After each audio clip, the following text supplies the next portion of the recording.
ನಮಸ್ಕಾರ. ಭಾರತದ ಸಂವಿಧಾನ ಶುರುವಾಗೋದೇ ಒಂದೇ ಒಂದು ವಾಕ್ಯದಿಂದ. ಆದ್ರೆ ಆ ಒಂದು ವಾಕ್ಯ ಇದೆಯಲ್ಲ, ಅದು ಇಡೀ ದೇಶದ ಭವಿಷ್ಯವನ್ನೇ ನಿರ್ಧಾರಿಸುವ ಒಂದು ದೊಡ್ಡ ವಾಗ್ದಾನ. ಏನದು ವಾಗ್ದಾನ? ಬನ್ನಿ ಅದರ ಬಗ್ಗೆ ಇವತ್ತು ಮಾತಾಡೋಣ.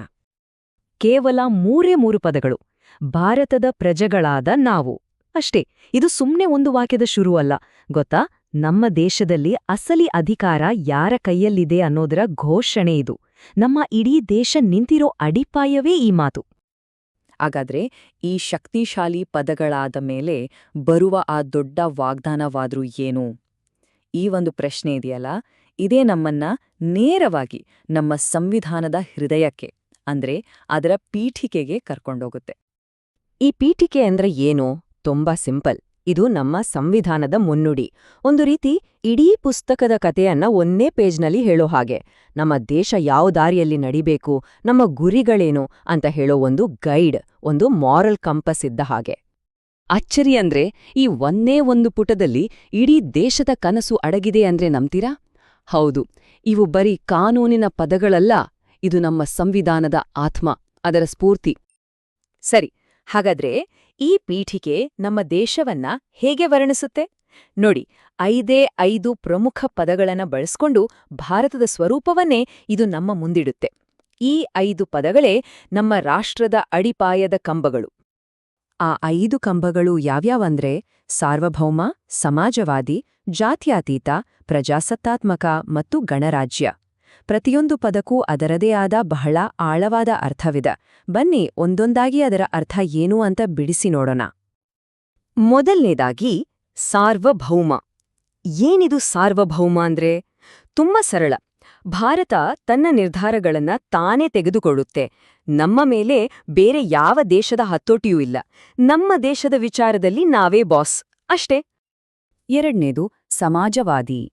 ಇದರ ಗುರಿ ಬರೀ ದೇಶ ಆರ್ಥಿಕವಾಗಿ ಬೆಳೆಯೋದಲ್ಲ, ಬದಲಿಗೆ ದೇಶದ ಸಂಪತ್ತು ಎಲ್ಲರಿಗೂ ನ್ಯಾಯವಾಗಿ ಸಿಗಬೇಕು ಅನ್ನೋದು. ಅಂದ್ರೆ ಶ್ರೀಮಂತ ಬಡವ ಅನ್ನೋ ಅಂತರವನ್ನ ಕಡಿಮೆ ಮಾಡಿ ಎಲ್ಲರಿಗೂ ಮುಂದೆ ಬರೋಕೆ ಸಮಾನ ಅವಕಾಶಗಳನ್ನ ಕೊಡೋದು. ಮೂರನೇದು ಜಾತ್ಯತೀತ. ಇದರರ್ಥ ನಮ್ಮ ದೇಶಕ್ಕೆ ಅಂತ ಯಾವುದೇ ಒಂದು ಅಧಿಕೃತ ಧರ್ಮ ಇಲ್ಲ. ಸರ್ಕಾರಕ್ಕೆ ಎಲ್ಲಾ ಧರ್ಮಗಳೂ ಒಂದೇ. ಎಲ್ಲಾ ಧರ್ಮಗಳಿಗೂ ಸಮಾನವಾದ ಗೌರವ ಸಿಗುತ್ತೆ. ಸರ್ಕಾರ ಯಾವುದೇ ಒಂದು ಧರ್ಮದ ಪರ ನಿಲ್ಲಲ್ಲ, ಬದ್ಲಿಗೆ ಸರ್ವಧರ್ಮ ಸಮಭಾವವನ್ನ ಪಾಲಿಸುತ್ತೆ. ನಾಲ್ಕನೇದು ಪ್ರಜಾಸತ್ತಾತ್ಮಕ ಅಥವಾ ಡೆಮೊಕ್ರೆಟಿಕ್. ಇಲ್ಲಿ ಅಲ್ಟಿಮೇಟ್ ಪವರ್ ಇರೋದು ಜನರ ಕೈಯಲ್ಲಿ, ನಮ್ಮ ಕೈಯಲ್ಲಿ. ನಾವು ಹಾಕೋ ಒಂದೊಂದು ವೋಟಿನ ಮೂಲಕ ನಮ್ಮ ಸರ್ಕಾರವನ್ನ ನಾವೇ ಆಯ್ಕೆ ಮಾಡ್ತೀವಿ. ಅಂದ್ರೆ ದೇಶವನ್ನ ಯಾರು ಆಳಬೇಕು ಅಂತ ಕೊನೆಗೆ ನಿರ್ಧಾರ ಮಾಡೋದು ಜನರೇ. ಕೊನೆಯದಾಗಿ 5ನೇದು ಗಣರಾಜ್ಯ ಅಂದ್ರೆ ರಿಪಬ್ಲಿಕ್. ಇದರ ಅರ್ಥ ಏನು ಅಂದ್ರೆ ನಮ್ಮ ದೇಶದ ಮುಖ್ಯಸ್ಥರು ಅಂದ್ರೆ ರಾಷ್ಟ್ರಪತಿ ವಂಶಪಾರಂಪರ್ಯವಾಗಿ ಬಂದ ರಾಜ ಅಥವಾ ರಾಣಿ ಅಲ್ಲ, ಅವರನ್ನ ಚುನಾವಣೆಯ ಮೂಲಕ ಆಯ್ಕೆ ಮಾಡಲಾಗುತ್ತೆ. ಇಲ್ಲಿ ಅಧಿಕಾರ ಅನ್ನೋದು ಹುಟ್ಟಿನಿಂದ ಬರೋದಲ್ಲ, ಬದಲಿಗೆ ಜನರ ಆಯ್ಕೆಯಿಂದ ಸಿಗುತ್ತೆ. ಸರಿ, ಭಾರತ ಎಂಥ ದೇಶ ಅಂತ ಈ 5 ಪದಗಳು ಹೇಳಿದು. ಆದ್ರೆ ಪೀಠಿಕೆ ಇಲ್ಲಿಗೆ ನಿಲ್ಲಲ್ಲ. ಅದು ಇನ್ನೂ ಒಂದು ದೊಡ್ಡ ಹೆಜ್ಜೆ ಮುಂದೆ ಇಡುತ್ತೆ. ಅದು ಬರೀ ದೇಶವನ್ನ ವಿವರಿಸೋದು ಮಾತ್ರವಲ್ಲ, ನಮ್ಮೆಲ್ಲರಿಗೂ ಅಂದ್ರೆ ಕೋಟ್ಯಾಂತರ ಪ್ರಜೆಗಳಿಗೆ 4 ದೊಡ್ಡ ವಾಗ್ದಾನಗಳನ್ನ ಕೊಡುತ್ತೆ. ಈ 4 ವಾಗ್ದಾನಗಳೇ ನಮ್ಮ ಸಂವಿಧಾನದ ಜೀವ. ಮೊದಲನೇದು ನ್ಯಾಯ. ಇದು ಬರೀ ಕೋರ್ಟ್ನಲ್ಲಿ ಸಿಗೋ ನ್ಯಾಯ ಅಲ್ಲ, ಸಾಮಾಜಿಕ, ಆರ್ಥಿಕ ಮತ್ತು ರಾಜಕೀಯ ನ್ಯಾಯ.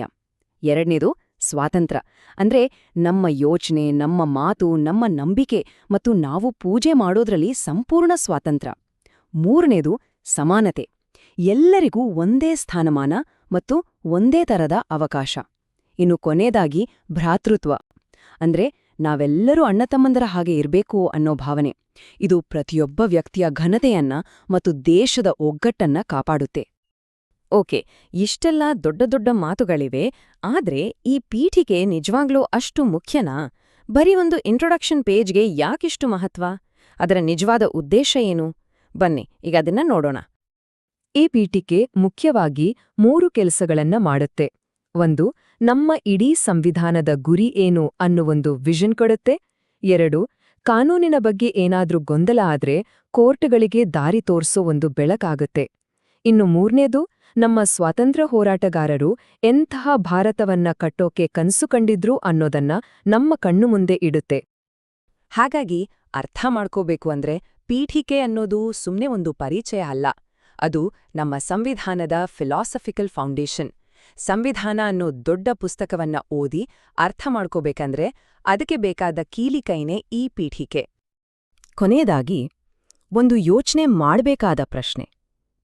ದಶಕಗಳ ಹಿಂದೆ ಬರೆದ ಈ ಒಂದೇ ಒಂದು ಪುಟ ಇವತ್ತು 130 ಕೋಟಿಗೂ ಹೆಚ್ಚು ಜನರ ದೇಶದ ಭವಿಷ್ಯಕ್ಕೆ ಹೇಗೆ ದಾರಿದೀಪವಾಗಿ ಮುಂದುವರೆದಿದೆ?